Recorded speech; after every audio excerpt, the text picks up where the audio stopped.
dimanche 14 mai 2023, le sabbat et la fin. nous vous accueillons de nouveau sur votre chaîne L'Aventure dans la Parole. Quel que soit l'endroit où vous êtes en ce moment, ou ce que vous faites actuellement, nous voulons nous arrêter avec vous et souhaiter que Dieu vous accorde discernement et sagesse par le Saint-Esprit dans sa parole en ce jour. Le texte à mémoriser de cette semaine que nous vous invitons à dire avec nous se trouve dans Éphésiens 3, verset 9. Et de mettre en lumière quelle est la dispensation du mystère caché de tout temps en Dieu qui a créé toutes choses. Nous vous invitons à le redire avec nous, Éphésiens chapitre 3, le verset 9. Et de mettre en lumière quelle est la dispensation du mystère caché de tout temps en Dieu qui a créé toutes choses. Quel rapport y a-t-il entre la création, le sabbat et le jugement? En quoi notre foi en la création et le sabbat aurait des conséquences sur notre vie à la fin des temps?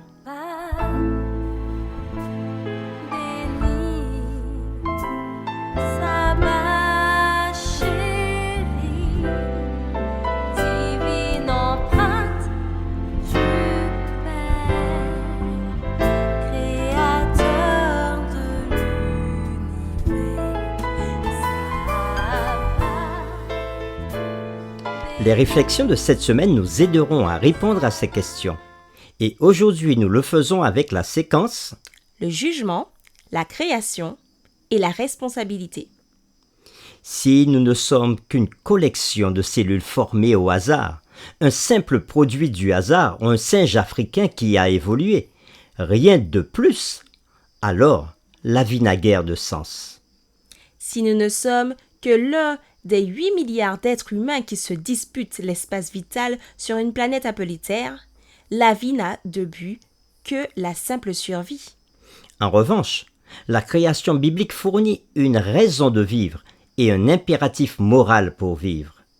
Nous avons été créés par Dieu et nous devons lui rendre compte de nos actions. Celui qui nous a créés nous tient pour responsables. Il a établi des absolus, même dans un monde de relativisme moral. Nous vous invitons à lire avec nous Apocalypse chapitre 14, le verset 7, Romains chapitre 14, le verset 10 et Jacques chapitre 2, les versets 8 à 13. Et nous répondrons à ces questions. Qu'implique le jugement sur des questions telles que l'obligation de rendre des comptes et la responsabilité? Comment le jugement, les commandements de Dieu et l'adoration sont-ils liés? Lisons Apocalypse chapitre 14, verset 7. Il disait d'une voix forte : « Craignez Dieu et donnez-lui gloire, car l'heure de son jugement est venue. Et adorez celui qui a fait le ciel et la terre et la mer et les sources d'eau. » Romains 14, verset 10. Mais toi, pourquoi juges-tu ton frère? Ou toi, pourquoi méprises-tu ton frère? Puisque nous comparaîtrons tous devant le tribunal de Dieu. Jacques chapitre 2, versets 8 à 13. Si vous accomplissez la loi royale, selon l'Écriture, tu aimeras ton prochain comme toi-même, vous faites bien. Mais si vous faites exception de personne, vous commettez un péché, vous êtes condamnés par la loi comme des transgresseurs. Car quiconque observe toute la loi, mais pêche contre un seul commandement devient coupable de tous. En effet, celui qui a dit « Tu ne commettras point d'adultère » a dit aussi « Tu ne tueras point ». Or, si tu ne commets point d'adultère, mais que tu commettes un meurtre, tu deviens transgresseur de la loi. Parlez et agissez comme devant être jugés par une loi de liberté, car le jugement est sans miséricorde pour qui n'a pas fait miséricorde.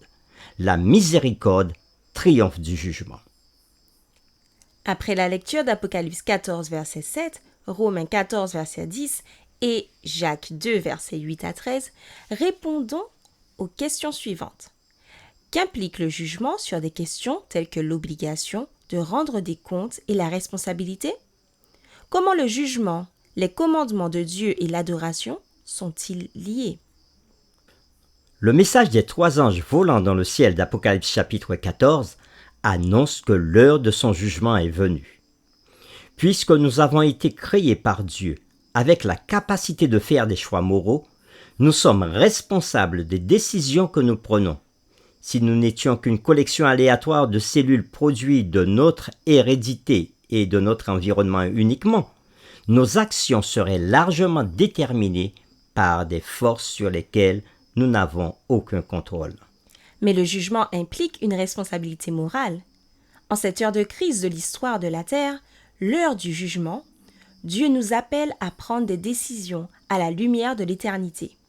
L'appel pressant du premier ange à adorer celui qui a fait le ciel et la terre et la mer et les sources d'eau reconnaît que la base de toute adoration est le fait que nous avons été créés par Dieu. Parallèlement, notre adhésion au sabbat du 7e jour démontre notre conviction que Jésus est digne d'être adoré en tant que notre Créateur. Elle révèle notre acceptation de sa loi, des 10 commandements, comme principe divinement inspiré pour vivre pleinement notre foi. La loi étant le fondement du gouvernement de Dieu et une révélation de son caractère, elle devient la norme du jugement. Notre fidélité au commandement du sabbat est la reconnaissance de notre engagement à mener une vie obéissante. Pour terminer, réfléchissons à ces questions. Comment notre compréhension de la création influence-t-elle notre comportement? Quelle relation y a-t-il entre l'hérédité et l'environnement et les choix que nous faisons quotidiennement? Comment pouvons-nous, par la grâce de Dieu, surmonter des défauts de caractère que nous n'avons pas choisi d'avoir? Nous vous invitons à prier avec nous. Père éternel, toi qui as créé le monde par ta parole, toi qui as tout fait, qui as donné des ordres, et les choses ont apparu, que ce soit la mer et tout ce qu'elle contient, la terre et tout ce qu'elle contient, tout a été fait par ta parole. Et c'est pour cela que nous reconnaissons que tu es créateur. Mais aussi tu nous appelles alors que nous vivons à la fin des temps à pouvoir prendre du temps pour toi, un temps dans l'adoration. Et cela est important. Et puisque nous croyons que tu nous as créés, nous croyons que nous sommes plus qu'un amas de cellules, mais que tu nous donnes conscience que nous sommes des êtres choisis par toi pour venir à la vie. Et c'est pour cela que nous voulons te rendre gloire de nous avoir prêté cette vie. Donne-nous chaque jour de pouvoir garder cette relation d'amour avec toi. Nous t'avons prié au nom de Jésus. Amen.